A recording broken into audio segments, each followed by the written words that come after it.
In this video, we will be working with mains power, which I am neither an electrician nor a controls engineer, so follow everything that I do at your own risk. And as always, make sure that you consult a professional in these fields if you are going to be doing this. And if you decide to follow along anyway, make sure that you unplug any appliances before cutting cords or doing any sort of modifications to them.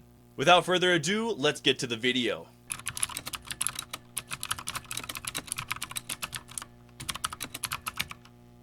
Home automation, the holy grail of home ownership, the smart home, the greatest thing ever, the house that can take care of itself. Turn off lights, turn on lights, turn off your coffee maker, turn on your coffee maker, turn on your garage door, open up your garage door, turn off all these things, make it look like your home. All of these things can be done with home automation. Quite frankly, I am also a person who desires to have a home that has automation to it. However, I must warn you that the amount of operating systems, applications, things available for you to be able to do home automation are a lot. Here are a couple of them that I could find. Google Home, Alexa, Apple HomeKit, OpenHab, Habitat, Elevation, Wink, Samsung SmartThings, Arduino Cloud Services, N8N, and its cousin Node-RED, and the one that I started off with, which is Smart Life. And it was this video by the Primogen that really turned me off to all of the options that I just showed you. The most disturbing part of the video was this quote. Within minutes, I noticed a steady stream of packets being sent to servers located halfway across the world. My robot vacuum was constantly communicating with its manufacturer, transmitting logs and telemetry that I had never consented to share. I don't know about you guys, but that really makes me want to put on my aluminum foil hat. In my mind, there's only one option. Only one option with the superiority, with the true supremacy. I mean, if you haven't figured it out by now, it's obvious we need to make our own home server with C. Before we start to talk about the back-end server application for this, let's go ahead and talk about the worker bees, or the things that are going to be doing the things that we want. Let's talk a little bit about hardware. This is the Sonoff Basic R4, and there's more than meets the eye to one of these things, as it might look right now as if this sort of thing is one of those, oh look, you're using Alexa, or oh look, you're compatible with Google Home. Yes, they are.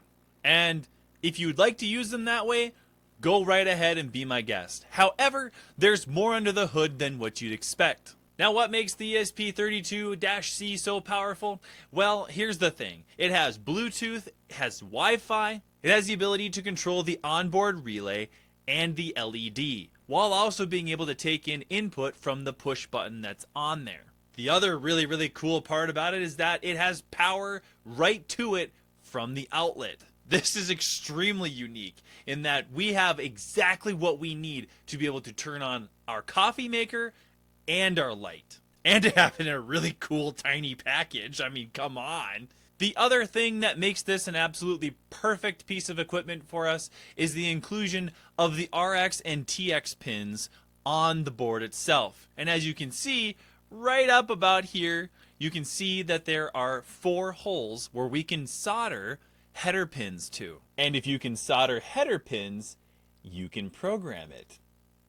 To solder the pins to the board, we will need to use a couple pieces of equipment. One of them being this soldering iron. As you can see, it's kind of crusty, and that's because I use my equipment. The other thing you will need for soldering will be solder itself, and as you can see here, this is not the right type of solder to be using. You should be using the small, thin electrical solder. This is pipe solder, but it's what I've got. I'd also highly recommend you get some flux and a way to take solder off. Because soldering is hot, you will also need to get yourself some sort of a tweezers. This is an electronic tweezers, and it works really well for getting into those really tiny spaces. The next thing we're going to do is we're going to load the board into our soldering iron. We're going to have 4 points of contact to make sure that we have the most strength and holding on this board as we possibly can. So we're going to go ahead and put some of the flux onto the solder pads. Then we're going to go ahead and put some flux on the pin heads themselves. Make sure to get it on there relatively nice. Don't gob it on. Then we're going to go ahead and put our pins from the bottom. This is not simple, and as you can see in the video, I struggled a lot. Making sure to push up from the bottom, trying to get that tweezers in there to make sure that when we do solder this, we don't burn ourselves. I was lucky in this because I was able to get these pins to stick without having to hold them in place, because you got to use the solder and the soldering iron at the exact same time. This is just tricky. What you can see here is that I am slowly dabbing that in there to the pad and the pin at the same time, making sure to heat up the base metal as best as I can. You don't want to overheat this, but you want to make sure that it's enough so that the solder goes ahead and disperses over all of it. So then go ahead and hit all 4 of your pins, making sure not to solder too much. Before we get into the code, there's a couple things we need to take care of first. Because the Sonoff only has 4 pins and doesn't have a USB connector, we will have to use this TTL to USB board. I bought mine for about $6.99, and you need to make sure that these boards have a 3.3 volt instead of a 5. If you end up putting 5 volts into your Sonoff, you're gonna have trash. When connecting to the board, we need to make sure that our pins line up as such. 3.3 goes to 3.3.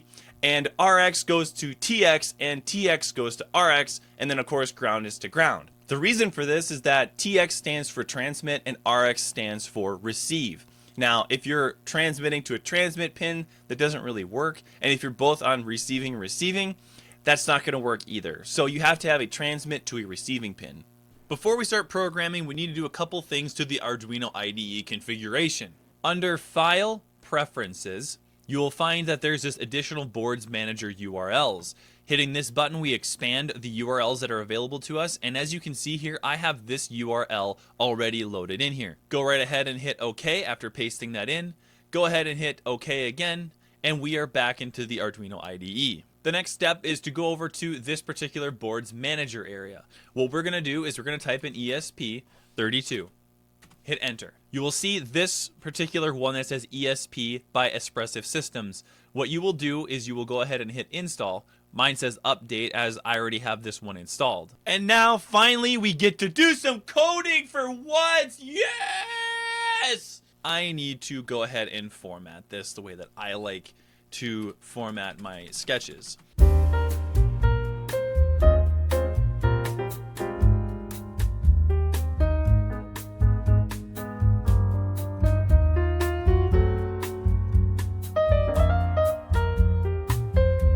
Now that we've got everything formatted into the way that I like, what we're going to do now is we're going to go and do the thing that you do with every brand new Arduino board, the Hello World Blink example.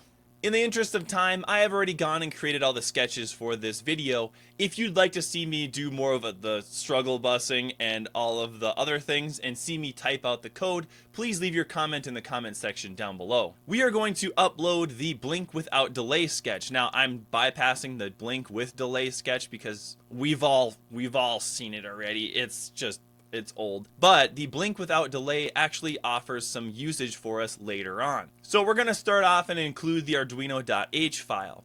We're then going to go down and we're going to go ahead and do some defines. And we're going to define what the relay pin is number 4, LED pin is number 6, and the button pin is number 9. And of course I'm going to do on and off are high and low. That way we can kind of just make it easier on us on when we're going ahead and programming this, that we can just type turn it on, turn it off, and it's good to go. The reason that you would go ahead and do these defines is that these are numbers that we just are going to put in and they're constant. We could technically do a constant integer or a constant byte and we would be able to get away with it and it'd be just fine, but we're already allocating a variable and we really don't need to do that. We could just go ahead and use these macros instead, and it would make for a much easier usage as we go along. The next segment, we're going to go in to do some globals, and as you can see here, I'm tracking the current time and the previous time, and then of course the relay state. This is needed if we are going to be only toggling the relay and the LED every like 500 milliseconds. We need to track how long it has been since the last time we toggled it or turned it on or off. Heading on down to our functions area, we have outputs are on, outputs are off, and then we have a toggle function. all of these are going to be void because we're not returning anything from these functions. We just want the microcontroller to turn the outputs on, turn the outputs off, or to toggle it based on what its current situation is. Outputs on and outputs off are basically the exact mirror images of each other, as you can see here in the digital writes where we turn the pins on or off. In outputs on we have on here, and then of course in outputs off we have off here instead. And then of course we're also changing the relay state from true and relay state to false so that we have that tracking in case we want to pull toggle instead of on or off. And then last but not least we have our void toggle, and this checks if the relay state is true, then we're just going to turn it off. Else, if it's not either of those, then we're going to go ahead and turn it on. Talk about a really small function, but it will matter once we get into the longer sketches. Getting down into the setup, we need to make sure that we define our pins and make sure that they are outputs. And then of course, we want to make sure that all outputs are off as soon as it starts up. In this setup, I am not doing the serial print setup because I really don't need to see that. I have the relay and the LED as confirmation that my sketch is working. And finally, we get to come down here to the void loop where all the magic happens. We're going to start our loop by assigning current time to millis.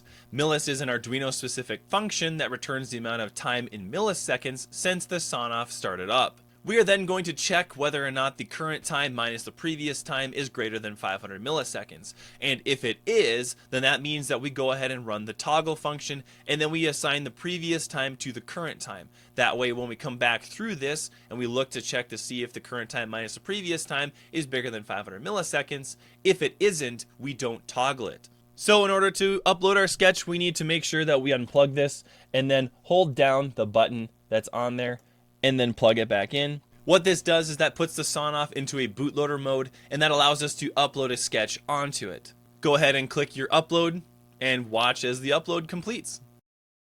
As soon as you have seen this hard resetting via RTS pin, that means that you are successfully uploaded your sketch. And before the sketch can take place, you need to make sure that you unplug and then plug it back in so that it takes it out of the bootloader mode.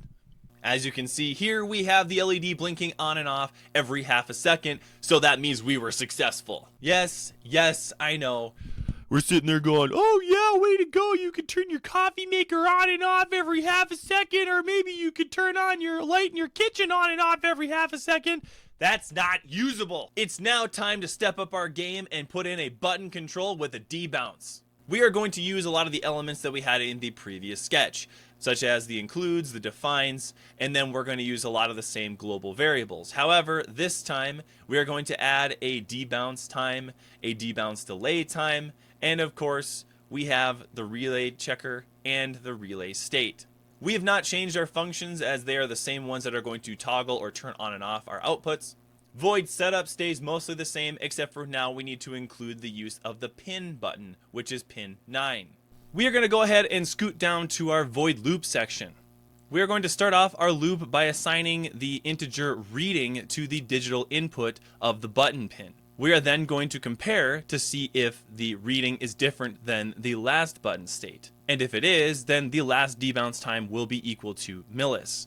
We then have an if statement that checks whether millis minus the last debounce time is greater than the debounce delay. If this is currently true, then we go ahead and do a local variable static int button state is equal to high, and then go ahead and check if the button is also still different than the button state. If that is true, then the button state equals reading, and if we toggle, if that is true, then the button state is equal to reading, and if the button state is equal to low, then we are going to go ahead and toggle the output. Make sure that if you're ever doing this, that you have the last button state is equal to reading, otherwise it's not going to work. And as before, go ahead and put the SON-off into the boot state and go ahead and upload your file.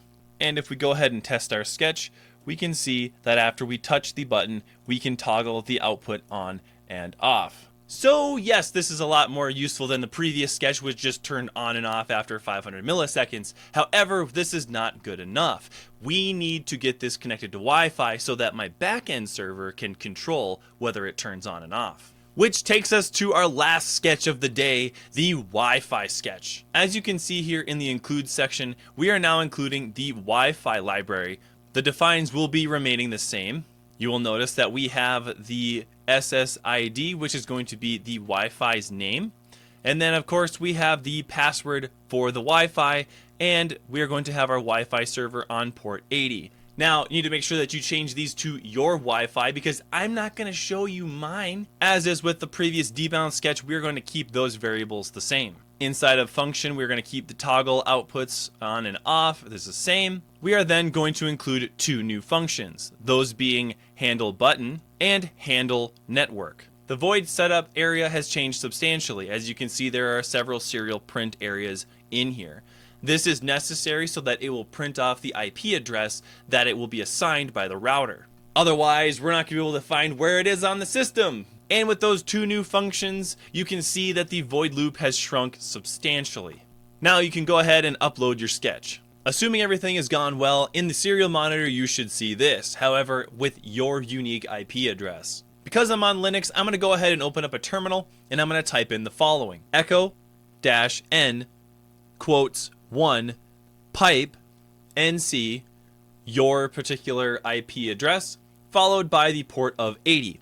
And as you can see above me, when I hit enter, the relay will turn on. We have officially been able to accomplish our objective of being able to control this over Wi-Fi. If you liked this video, go ahead and click that like and subscribe button. And as always, I'll see you next time.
This just never gets old. I can do this all day long. Turn it on, turn it off, turn it back on, and then turn it off, all from my keyboard.